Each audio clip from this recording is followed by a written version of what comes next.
अस्सलाम वालेकुम friends, welcome back to top smarties drama serial Nijaat. आखिरकार मिनाहिल शाहजैन की ज़िंदगी से जा चुकी है।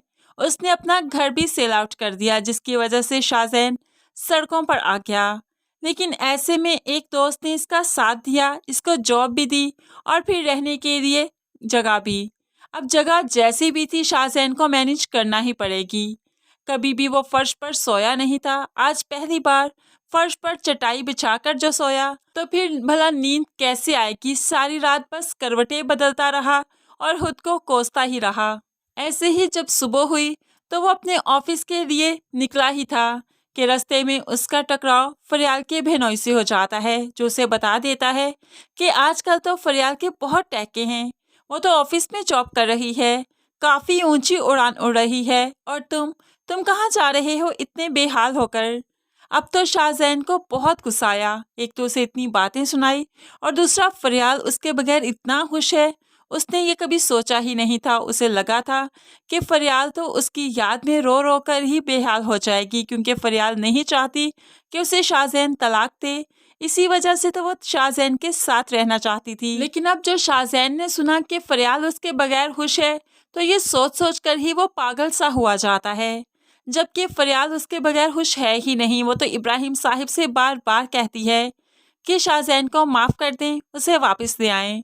लेकिन इब्राहिम साहिब इस बात पर अटल हैं कि जब तक उसे उसके किए की पूरी सज़ा नहीं मिलती, उसे एहसास नहीं होता कि उसने जो किया गलत किया, तब तक वो इस घर में नहीं आ सकता। अब फरियाल इब्राहिम साहिब से मायूस होकर अपनी बहन के पास भी जाती है, ताकि बहन ही कोई ऐसा फैसला करे जो कि शाहजैन के हक में हो। लेकिन यहाँ पर बहन भी फरियाल को हकीकत ही दिखाती है और कहने लगी, शाहजैन कभी तुम्हारा नहीं हो सकता। ये भूल जाओ कि वो तुम्हारा तरफ कभी भी पलट कर आएगा। लेकिन फरियाल, तुम्हारे सामने पूरी जिंदगी पड़ी है, कैसे गुजारोगी? अभी भी वक्त है, सोच लो।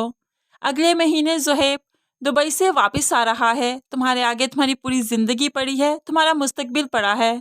एक बार जरूर सोचना। ज़ुहैब की तो कहीं भी शादी हो जाएगी, अब तो वो काफी अच्छा कमाता है। लेकिन तुम्हारे माथे पर जो तलाक का दब्बा लग गया, तुम्हारी शादी होना मुश्किल हो जाएगी। कैसे जिंदगी गुजारोगी? पहाड़ की सी जिंदगी है और अकेली तुम। ऐसे में फरियाल को भी एहसास हुआ कि बहन ठीक कह रही है, इसलिए वो हामी भरती है कि वो इस बारे में ज़रूर सोचेगी। दूसरी तरफ अब शाहजैन को जो मालूम पड़ा था कि फरियाल ऑफिस में जॉब कर रही है, इसलिए उसे फ़ोन कर देता है। फरियाल जो इतने दिन से शाहजैन को कॉल कर रही थी, लेकिन फ़ोन मिल नहीं रहा था, अब अचानक ही शाहजैन का फ़ोन देखा तो तड़प कर फ़ौरन से पहले कॉल रिसीव कर ली। तो यहाँ पर तो शाहजैन की बहुत ही दुखिया सी आवाज़ सुनने को मिली, फरियाल, मैं बेघर हो चुका हूँ, मिनाहिल ने मुझे छोड़ दिया, अमेरिका शिफ्ट हो गई। बहुत खुश होगी ना तुम मेरी इस बेबसी पर। मेरे बाबा को भी बता देना, जो वो चाहते थे मैं वैसा ही हो गया, बेघर हो गया, बेआसरा हो गया। अब तो मेरे पास रहने के लिए छत भी नहीं। यही बाबा चाहते थे ना, बेघर हो जाऊं, बेआसरा हो जाऊं।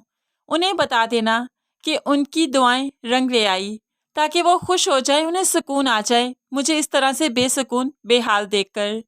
अब फरियाल तो शाहजैन की बातें सुनकर और भी तड़प जाती है। वो किसी भी हाल में शाहजैन को अकेला छोड़ना नहीं चाहती। अब चाहे इब्राहिम साहिब जितना भी मना करें, लेकिन वो शाहजैन के पास आ ही जाएगी। शाहजैन को इस हाल में वो अकेला नहीं छोड़ेगी। उसको लेकर वो अपने बाबा के घर शिफ्ट हो जाएगी, जहाँ पर शाहजैन और फरियाल काफ़ी अच्छी ज़िंदगी गुजारने वाले हैं। एक दूसरे को अंडरस्टैंड करने का मौका मिलेगा, दोनों जॉब करेंगे, अपने घर का खर्च चलाएंगे। ऐसे में ज़ुहैब भी दुबई से वापस आ जाएगा, फरियाल के साथ रब्ता करना चाहेगा। फरियाल चुप कर उसका फ़ोन अटेंड करेगी, सिर्फ ये कहने के लिए कि आइंदा फ़ोन मत किया करो।